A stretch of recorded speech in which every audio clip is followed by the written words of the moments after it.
Hi అండి, అందరికీ నమస్కారం. ఓం గం గణపతే నమః. జై బోలో గణేష్ మహారాజ్కి జై. ఈ సంవత్సరం అంటే 2025వ సంవత్సరంలో మనం వినాయక చవితి ఎప్పుడు జరుపుకోవాలో అనేది చాలా మందికి డౌట్గా ఉందన్నమాట.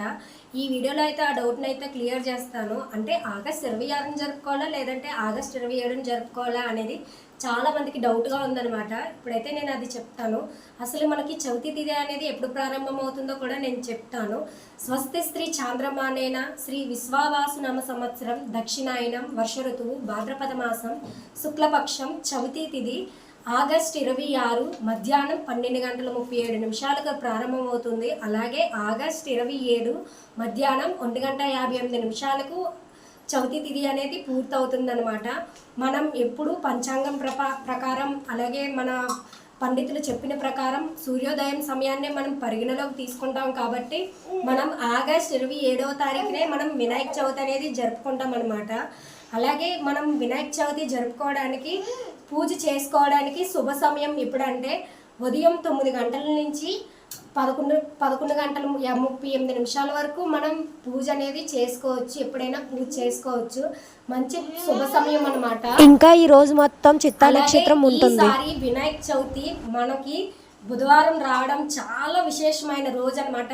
వినాయకుడికి ఇష్టమైన రోజు బుధవారం రావడం చాలా బాగా అనిపించింది.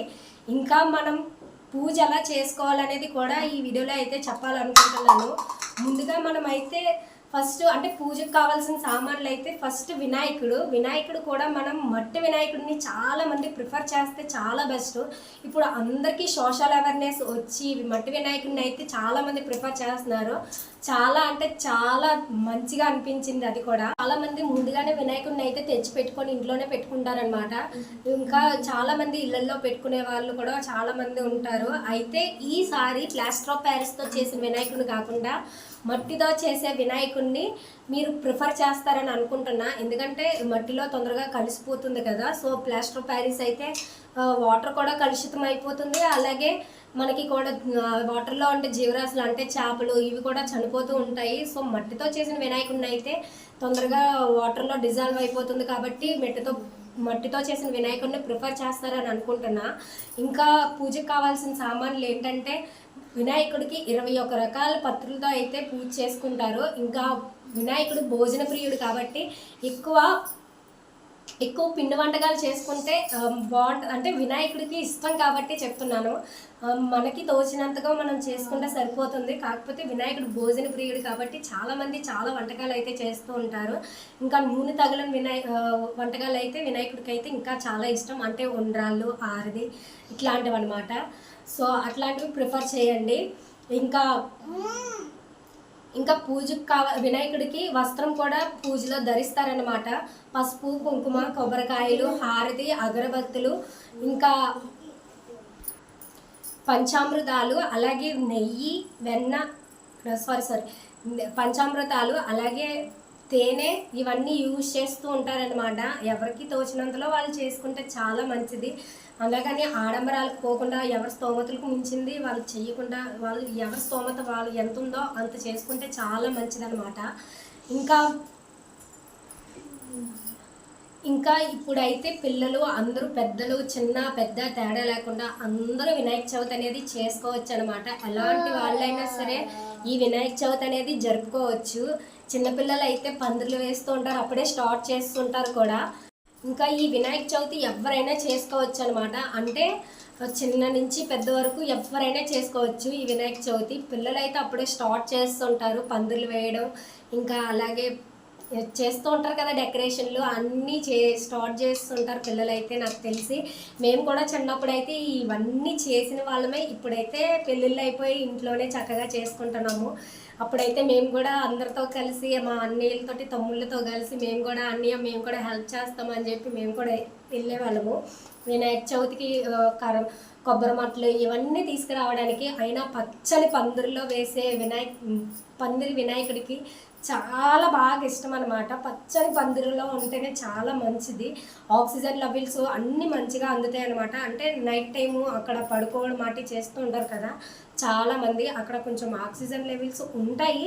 కాకపోతే ఏంటో ఆ సిచ్యువేషన్కి ఈ పందిరిలో ఉన్న ఫ్రీనెస్ వాతావరణం అనేది అస్సలు రాదనమాట. సో పచ్చని పందిరిలోని వెయ్యండి, పచ్చని పందిరిలో అయితే వేయండి. ఇంకా ఎవరైనా చేసుకోవచ్చు అని చెప్పాం కదా. ఈ వినాయక చవితి అయితే చిన్న లేదు పెద్ద లేదు వితంతు లేదు, ఎవరైనా పూజ అయితే చేసుకోవచ్చు. ఆది గణపతి వినాయకుడు అనమాట. మనం ఏ పూజ చేసినా అంటే ఏ అమ్మవారి పూజ చేసినా ఏ అయ్యవారి పూజ చేసినా సరే ఫస్ట్ పూజించేది వినాయకుడిని కాబట్టి ఈ ఆది గణపతి వినాయకుడు కాబట్టి చాలా అంటే చాలా మంచి విషయాలు అయితే జరుగుతాయి. మంచి మనం ఏ కోరుకున్నా సరే జరుగుతాయి అన్నమాట. ఈ పూజ చేసుకున్న వాళ్ళు చాలా అంటే చాలా అదృష్టవంతులు. మేము కూడా అదృష్టవంతులే, మేము కూడా పూజ చేసుకుంటాం ఈసారి చక్కగా. ఇంకా మీరు కూడా చేసుకుంటారని కోరుకుంటున్నాను. ఇంకా ఒక విషయం అయితే చెప్పాలి, మా ఊరిలోని ఈసారి 63 అడుగుల మట్టి వినాయకుడిని అయితే ప్రతిష్ఠిస్తున్నారనమాట. సో మీరు ఎవరైనా సరే చోడవరం విలేజ్లో అంటే అనకాపల్లి జిల్లా చోడవరం విలేజ్లో ఎవరైనా ఉండుంటే మాత్రం ఈ 63 అడుగుల మట్టి వినాయకుడిని అయితే దర్శించుకోండి ఒకసారి. మట్టితోనే ప్రిపేర్ చేస్తున్నారనమాట. అంటే అందరికీ స్ఫూర్తిగా ఉండడానికి మట్టితో వినాయకుడిని అయితే తయారు చేస్తున్నారు. చాలా అంటే చాలా మంచి విషయం, మంచి సంకల్పం అయితే తీసుకున్నారు. అందరికీ తెలియాలని అయితే మా ఊర్లో ఉన్న స్వయంభూ విఘ్నేశ్వర స్వామి యొక్క విశిష్టతను కూడా అందరికీ చెప్పాలని మా ఊరు వాళ్ళందరూ గట్టిగా నిర్ణయించుకున్నారనమాట.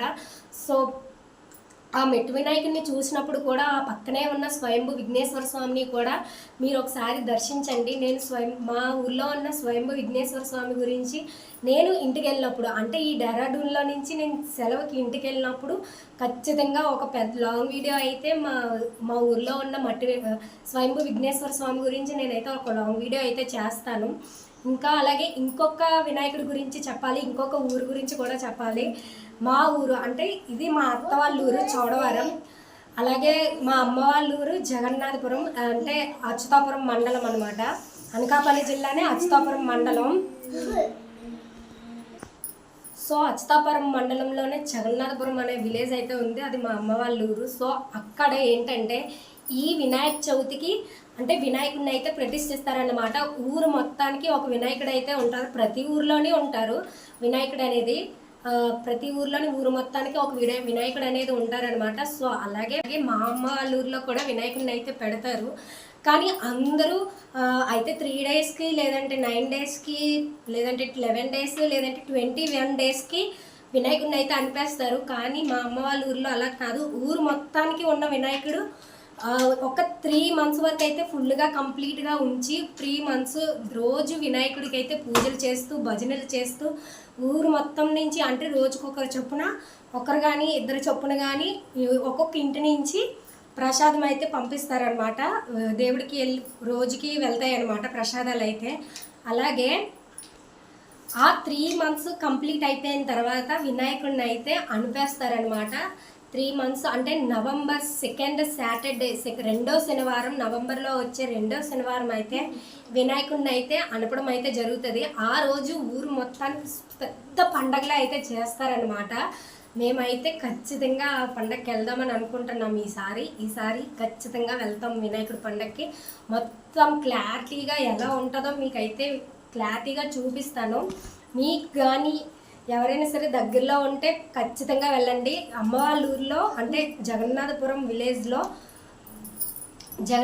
విలేజ్లో రెండవ శనివారం అంటే నవంబర్లో వచ్చే రెండో శనివారం పెద్ద పూజ అయితే చేస్తారు. అలాగే మా ఊర్లో అంటే మా చోడవరం విలేజ్లో మా అత్త వాళ్ళ ఊర్లో ఈసారి 63 అడుగుల వినాయక చవితికి 63 అడుగుల మట్టి వినాయకుడిని అయితే ప్రతిష్ఠిస్తున్నారు. 21 రోజులు ఆ వినాయకుడికి అయితే పూజలు చేస్తారు ఘనంగా.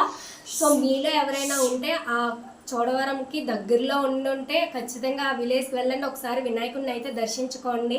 అలాగే ఆ పక్కనే ఉన్న స్వయంభూ విఘ్నేశ్వర స్వామిని కూడా దర్శించుకుంటారని మనస్ఫూర్తిగా కోరుకుంటున్నాను. జై బోలో గణేష్ మహారాజ్కి జై. ఓం నమః శివాయ్. సో ఇంతవరకు నా వీడియో చూశారు కాబట్టి చాలా అంటే చాలా చాలా థ్యాంక్ యూ అండి. ఇంకా ఇలా సపోర్ట్ చేస్తూ ఉంటే ఇంకా మంచి మంచి వీడియోస్ అయితే చేస్తూ ఉంటాను. ఇంతవరకు చూశారు కాబట్టి కొంచెం సబ్స్క్రైబ్ చేసుకోండి ప్లీజ్. Thank you.